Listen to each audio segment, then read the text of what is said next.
My name is Dr. Hamad Ayaz and we are discussing the medicine paper 17 September 2019. Question number 61 to 75. So let's start. Lymph from the stomach drains into superior mesenteric node, para-aortic lymph nodes, inferior mesenteric lymph nodes और celiac lymph nodes. अब ये देखें कि जो हमारे GIT system है ना, it is divided into foregut, midgut and hindgut. Foregut हमारी शुरू हो रही है डिस्टल ईसोफेगस से और ख़त्म हो रही है सेकंड पार्ट ऑफ ड्योडेनम का जो प्रॉक्सिमल हाफ है.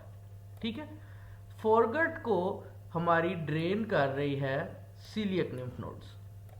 ठीक है, और जो हमारी मिडगट है वो हमारी शुरू हो रही है distal half of the second part of the duodenum till proximal 2/3 of the transverse colon. ये पोर्शन जो है ना हमारा, ये सारा मिडगट है और मिडगट को ड्रेन कर रही हैं सुपीरियर मेसेंटेरिक लिम्फ नोड्स. और जो हाइंड गट है, it is the distal 1/3 of the transverse colon till the rectum.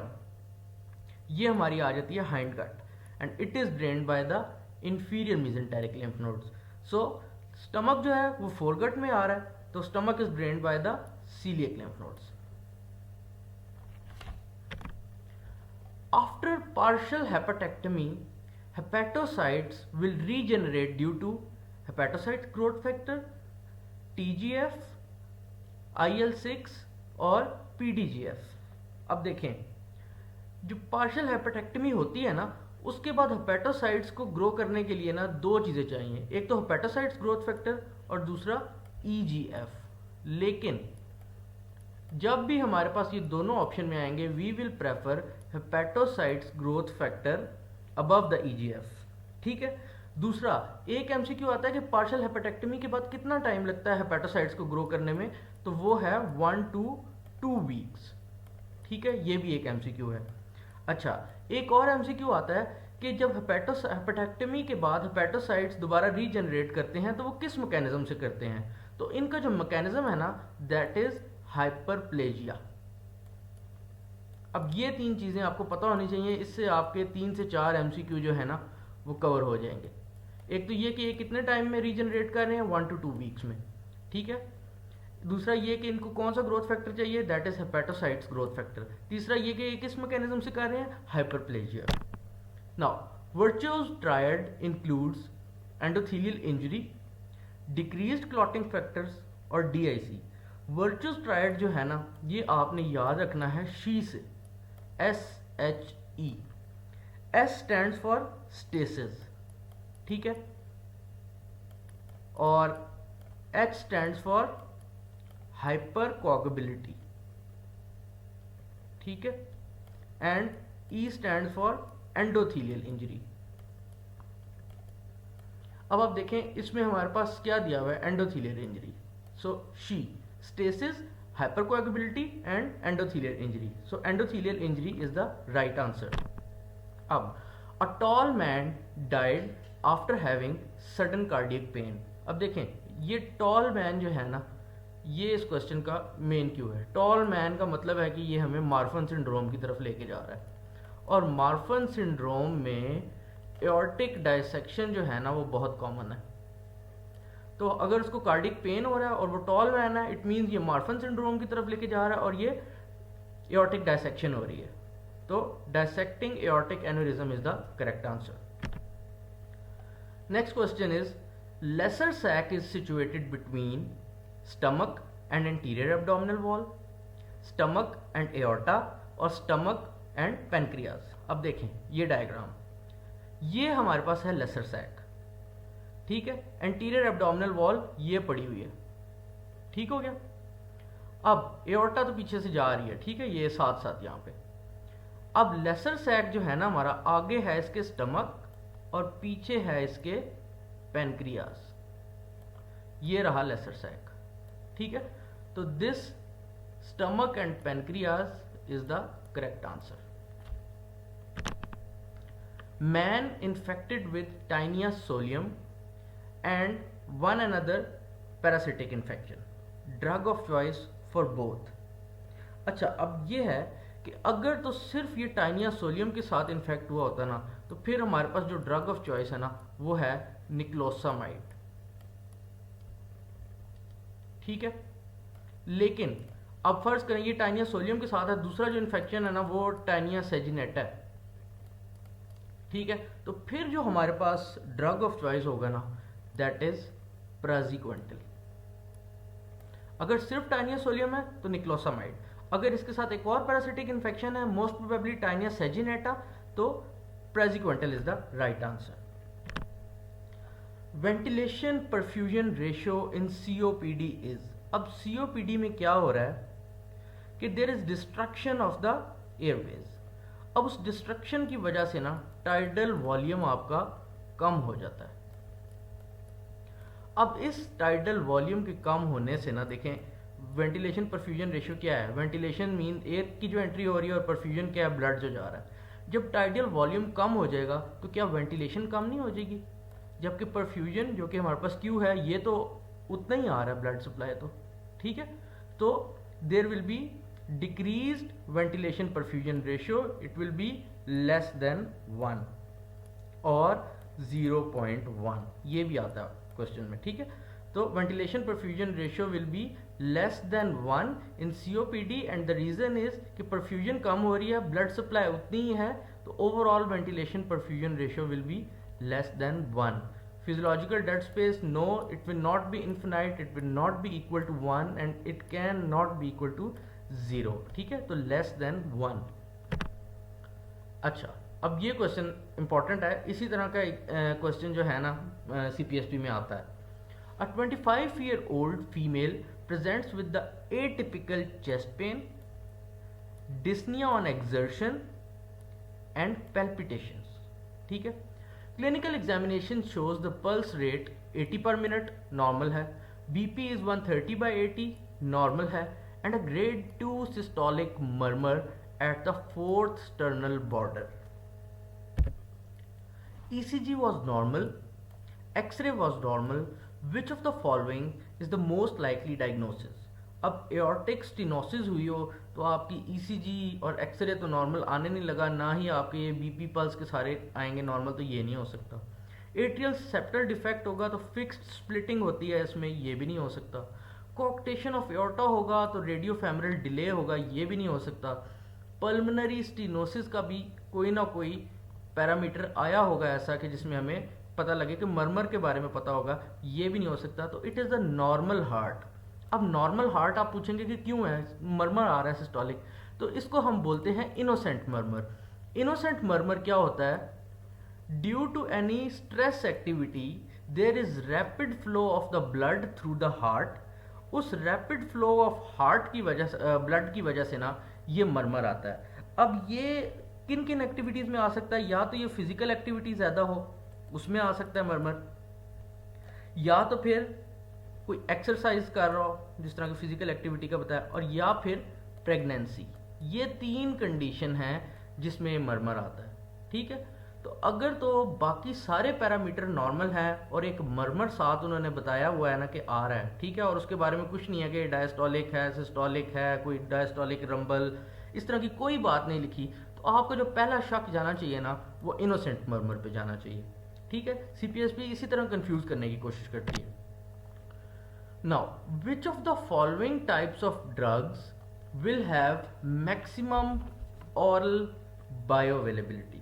अब ये क्वेश्चन जो है ना ये समझने वाला है। अब फर्ज करें कि एक ड्रग है, चलिए पहले ऑप्शन पढ़ लें। Drugs with highest first pass metabolism, वो तो सारा डिस्ट्रॉय हो जाएगा, तो उसकी कैसी बायोअवेलेबिलिटी होगी, ये नहीं हो सकता। हाईली हाइड्रोफिलिक मतलब के वाटर लविंग।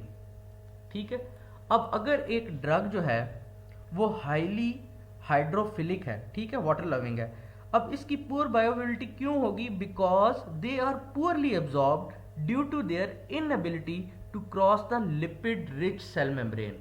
ठीक है, जो हाईली हाइड्रोफिलिक ड्रग है ना वो तो वाटर में इतना ज़्यादा एब्जॉर्ब होता है कि वो लिपिड वाली मेम्ब्रेन को क्रॉस ही नहीं कर सकता, तो ये ऑप्शन भी नहीं हो सकता। अब अगर एक ड्रग हाईली हाइड्रोफिलिक का तो हमने बता दिया, next is drug that are, ये तो है ही नहीं, केमिकली अनस्टेबल ड्रग तो एब्जॉर्ब ही नहीं होगा।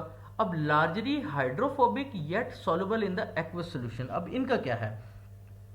हाईली, अगर फर्ज करें इधर एक ऑप्शन होता है कि हाईली लिपोफिलिक ड्रग है, ठीक है, लिपिड सॉल्युबल। अब highly lipophilic drugs also have poor bioavailability because they are poorly absorbed due to their insolubility in the aqueous stomach fluid and therefore cannot gain access to the surface of the stomach cells। ठीक है, अगर कोई drug ज़्यादा lipid soluble है वो absorb नहीं होगा, क्यों? क्योंकि वो स्टमक के अंदर जो वाटर कंटेंट है उसी में एब्जॉर्ब नहीं होगा, तो स्टमक के सेल्स तक कैसे पहुंचेगा? और अगर कोई ड्रग बहुत ज़्यादा वाटर सॉल्युबल है यानी कि हाइड्रोफिलिक है, वो सेल, स्टमक की जो सेल मेम्ब्रेन है ना लिपिड्स वाली, उसको ही नहीं क्रॉस कर सकेगा, तो वो भी नहीं होगा। तो there should be largely hydrophobic यानी कि लिपिड सॉल्युबल ज़्यादा हो लेकिन वाटर में भी एब्जॉर्ब हो सकता हो, ऐसा ड्रग इजीली एब्जॉर्ब होगा। आई होप आपको कॉन्सेप्ट समझ आ गया। ना ज़्यादा लिपोफिलिक ना ज़्यादा हाइड्रोफिलिक, ज़्यादातर हाइड्रोफोबिक यानी कि लिपिड पसंद करने वाला और वाटर में भी थोड़ा बहुत एब्जॉर्ब होने वाला, ऐसा ड्रग जो है ना वो इजीली एब्जॉर्ब होगा। Next question is foot is permanently dorsiflexed. Dorsiflex देखें क्या होता है, ये ऊपर की तरफ, एंड एवर्टेड। एवर्टेड क्या होता है? ऐसे पाँव बाहर की तरफ। Foot is permanently dorsiflexed and everted which nerve is damaged. इसके लिए ना हमें सबसे पहले यह पता होना चाहिए कि नर्व, किस नर्व का फंक्शन क्या है।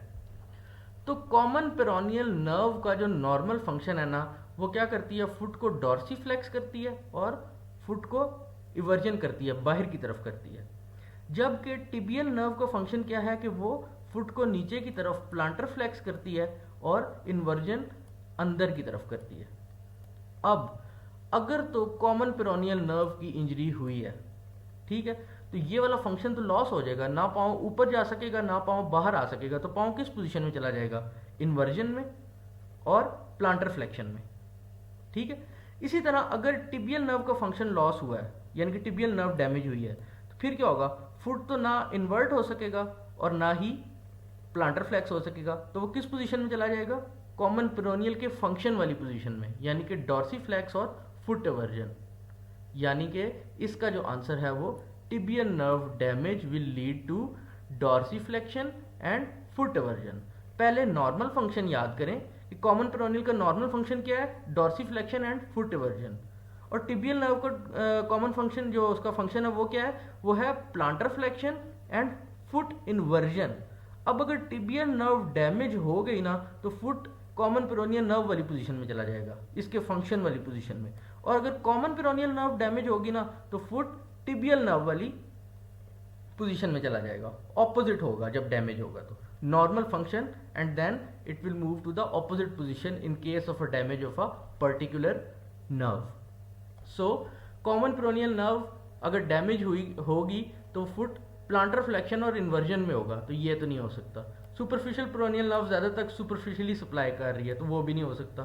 सेफनस नर्व और डीप पेरोनियल नर्व का कोई ताल्लुक ही नहीं इधर से, तो दिस इज टिबियल नर्व, ठीक है। नाउ स्ट्रोक हुआ है, which is the drug of choice.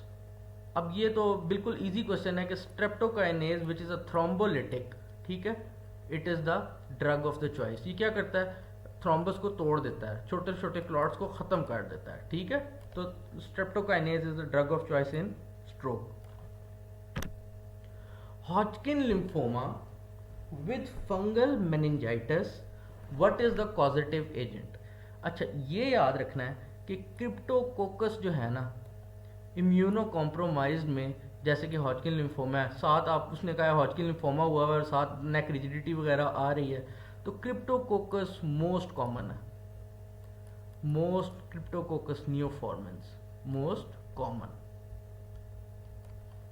not aspergillus, not coccidioidomycosis, no, this is cryptococcus. Hypoventilation cause, हमने पहले ही पढ़ा कि वेंटिलेशन परफ्यूजन रेशियो सीओपीडी में कम हो रही है, तो हाइपोवेंटिलेशन का कॉज एनीमिया नहीं है। एनीमिया में तो हाइपर वेंटिलेशन हो सकती है, ब्लड सप्लाई, ऑक्सीजन सप्लाई कम होने की वजह से सीओपीडी में हाइपोवेंटिलेशन होगी। So this is the correct answer. Lesion at optic chiasm will cause. अब ये जो है ना इम्पॉर्टेंट क्वेश्चन है और ये डिस्कशन वाला है, ठीक है। अगर तो लीजन ऑप्टिक chiasm में हो रही है ना, चलिए ऑप्शन पढ़ते हैं। बायोटेम्पोरल हेमियोनोपिया, होमोनोमस हेमियोनोपिया एंड क्वाड्रेंटनोपिया। वैसे तो हमें पता है कि बायोटेम्पोरल हेमियोनोपिया है, ठीक है, लेकिन इसको थोड़ा देख लेते हैं। अगर तो देखें ये हमारे नर्व्स है, this is optic tract, this is optic radiation, ठीक है, and this is optic nerve. अगर तो ऑप्टिक नर्व पे लीजन हुई है तो फिर तो मोनोऑकुलर विजन लॉस हो जाएगा। अगर ऑप्टिक chiasm पे लीजन हुई है देन देयर विल बी बायोटेम्पोरल हेमियोनोपिया, ठीक है। अब ऑप्टिक रेडिएशन में ना दो जगह पे लीजन हो सकती है। अगर तो ऑप्टिक रेडिएशन की मीडियल साइड वाली तरफ लीजन हुई है ना, it will lead to homonymous inferior quadrantanopia, ठीक है, होमोनोमस इंफीरियर क्वाड्रेंटेनोपिया। और अगर लेटरल वाली पे हुई है it will lead to superior quadrantanopia. अब ये देखना है कि अगर राइट साइड पे लीजन हुई है ना तो लेफ्ट साइड पे इफेक्ट आएंगे, और अगर लेफ्ट साइड पे हुई है तो राइट साइड पे आएंगे। इसी तरह देखें जब ऑप्टिक chiasm को क्रॉस कर लेते हैं ना तो फिर कॉन्ट्रालेटरल इफेक्ट्स आते हैं। ऑप्टिक chiasm से पहले पहले सेम साइड, ऑप्टिक chiasm के बाद कॉन्ट्रालेटरल। ऑप्टिक chiasm पे कौन सी लीजन हुई? बायोलेटरल हेमियोनोपिया, ठीक है। ऑप्टिक ट्रैक्ट पे कौन सी लीजन हुई? होमोनोमस हेमियोनोपिया, लेकिन कॉन्ट्रालेटरल। अब ऑप्टिक रेडिएशन का अगर मीडियल वाला डैमेज हुआ है ना तो फिर इंफीरियर क्वाड्रेंटेनोपिया होगा, इंफीरियर पोर्शन जाएगा ऑपोजिट साइड का। अगर लेटरल वाली तरफ होगी तो फिर सुपीरियर पोर्शन जाएगा, ठीक है, क्वाड्रेंटेनोपिया होगा। तो ऑप्टिक ट्रैक्ट होमोनोमस हेमियोनोपिया और ऑप्टिक chiasm बायोटेम्पोरल हेमियोनोपिया। और फिर अगर ऑप्टिक रेडिएशन आपकी गई है मीडियल वाली तो फिर इंफीरियर क्वाड्रेंटेनोपिया लेकिन कॉन्ट्रालैटरल। लेटरल वाली गई है तो सुपीरियर क्वाड्रेंटेनोपिया लेकिन कॉन्ट्रालैटरल, ठीक हो गया। अगर whole optic radiation is gone like this, फिर आपके पास हो जाता है homonymous hemianopia with macular sparing. तो फर्क क्या है होमोनोमस हेमियोनोपिया में जो हमारा ऑप्टिक ट्रैक्ट गया था और ऑप्टिक रेडिएशन में गया था? ऑप्टिक रेडिएशन में ना मैकुलर स्पेयरिंग हो रही है, ठीक हो गया। ये मैंने जस्ट जनरल ओवरव्यू आपको मोटा मोटा दिया है कि जस्ट आपको ये पता हो कि किस तरह से सॉल्व करना है।